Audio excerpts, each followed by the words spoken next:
राज्यातील माध्यमिक विद्यालयात झालेल्या शासकीय चित्रकला परीक्षेचा नुकताच निकाल जाहीर झालाय। या परीक्षेत मोरगाव तालुका बारामती या ठिकाणी रयत शिक्षण संस्थेच्या विद्यार्थ्यांनी मोठे यश संपादन केले। यावेळी एक विद्यार्थी राज्य गुणवत्ता यादीत आला आहे। यावर्षी एलिमेंटरी परीक्षेत पृथ्वीराज परदेशी हा विद्यार्थी राज्य गुणवत्ता यादीत आला। शाळेतील एकूण 83 विद्यार्थी सहभागी झाले। यापैकी 5 विद्यार्थी यांना विशेष प्रावीण्य मिळाले।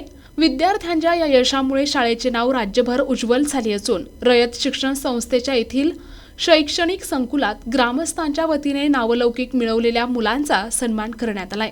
या विद्यार्थ्यांच्या यश संपादनात शाळेचे प्राचार्य अर्जुन कोकरेसह कला शिक्षक ज्ञानेश्वर राऊत आणि शाळेतील सर्व शिक्षक, शिक्षिका आणि शिक्षकेतर कर्मचाऱ्यांनी प्रोत्साहन दिले। प्रतिनिधी मनोहर तावरे, NTP न्यूज मराठी, बारामती, पुणे।